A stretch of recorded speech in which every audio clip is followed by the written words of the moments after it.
Police यंत्रणेवरच अनेक प्रश्नचिन्ह उपस्थित झालेले आहेत। त्या पोलीस यंत्रणेने तयार केलेले पुरावे, त्या पोलीस यंत्रणेने समोर आणलेला व्हॉट्सअप चॅट आम्ही किती व्हॅलिड मानायचा बरं? आणि त्या व्हॉट्सअप चॅटच्या आधारे जर आयोगावर बसलेली एखादी व्यक्ती जर सांगत असेल की मुलीचं असं झालं तसं झालं, मग ते 2 ठिकाणी वगैरे, मुळात हा आयोग काय पद्धतीने काम करतो हे एकदा सांगितलं पाहिजे। जर आयोगाला इतका म्हणजे पत्रकार परिषदा घ्यायचा एवढा नाद आहे, आयोगाला जर एखाद्या मुलीबद्दल इतका कळवळा आहे, तर तो कळवळा वर्षा आगवणे आणि हर्षा आगवणे यांच्याबद्दल का आला नाही? वर्षा आगवणे आणि हर्षा आगवणे यांनी आत्महत्या करताना हे पत्र लिहिलं। हे पत्र त्यांनी लिहिताना याच्यात ज्या सीसी दिलेल्या आहेत, किती तारखेचं पत्र आहे हे? 8/11/2022।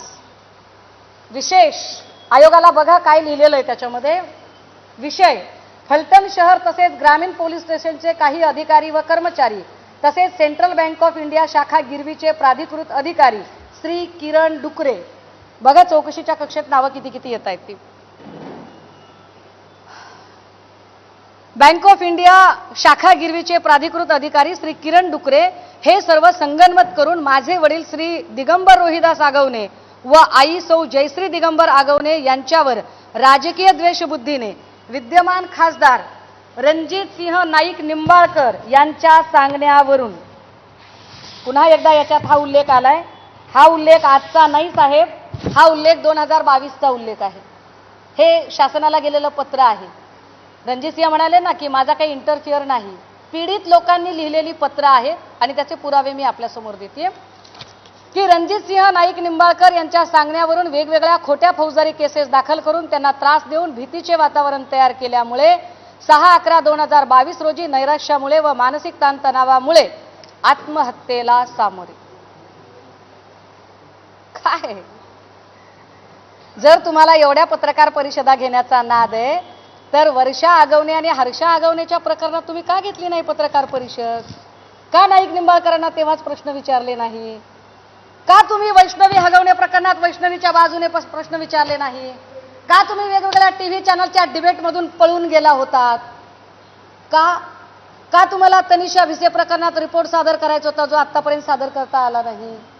मी अजून खूप काही बोलू शकते, पण एखाद्या लेकराचं कॅरेक्टर असोसिएशन फक्त तुम्हाला आता भाजपकडे उडी मारायची म्हणून भाजपचा एक माणूस वाचवायचा आहे का, तर मुख्यमंत्र्यांनी त्याला क्लीन चिट देण्याचा प्रयत्न केला म्हणून तुम्ही तातडीने जाता आणि मुख्यमंत्र्यांची मेहर नजर तुमच्यावर व्हावी याच्यासाठी जर तुम्ही अशा पद्धतीने वागत असाल आणि त्या पोरीचं कॅरेक्टर असोसिएशन करत असाल, तर तुम्हाला काय बोललं पाहिजे? तुम्ही महिला आयोग आहात?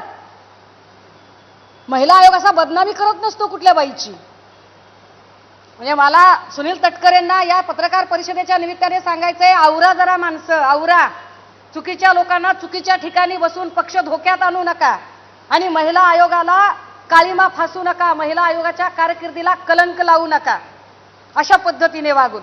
तटकरेजी, संघटना सध्या तुमच्याचकडे आहे, त्यामुळे द्या लक्ष याच्याकडे। या सगळ्यांमध्ये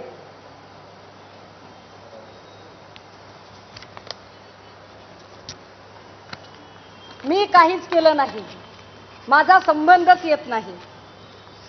ईडीची तक्रार आहे, ईडीची तक्रार दिगंबर आगवणेच्या विरोधातली आहे।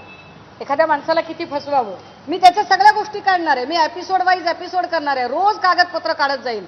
तुमच्या 50 कोटीच्या धमकीला नाही भीक घालत, अजिबात भीक घालत नाही। कालच सांगितलंय, एक बाग अगर मैंने कमिटमेंट कर दी तो मैं खुद की भी नहीं सुनती। काय करायचे ते घ्या करून, नाही भीक तुम्हाला। या बेल ऍप्लिकेशन या सगळ्या ईडीचे जर सगळे डॉक्युमेंट बघितले आणि ईडीची जर सगळी ऑर्डर नीट अभ्यासली, 45 पानाची आहे त्यामुळे मला वाचणं शक्य होणार नाही एवढी सगळी, ही मी आपल्याला सॉफ्ट कॉपी द्यायला तयार आहे। हे याच्यात स्पष्टपणे लक्षात येतं, अरे ऑनरेबल कोर्टाने सांगितलंय, ऑनरेबल कोर्टाने सांगितलं की नाईक निंबाळकरवर गुन्हा का दाखल केला जात नाही, त्याला चौकशीच्या कक्षेत का आणलं जात नाही। मी म्हणत नाहीये रणजितजी, तुम्ही खासदार आहात, तुमच्याकडे सत्ता आहे, पैसा आहे, माणसं आहेत, सगळं आहे, पण जरा अभ्यास केलेले वकील तुमच्या सोबत ठेवा। ह्या सगळ्यांमध्ये जर त्यांना असं वाटत असेल, ते काय म्हणाले की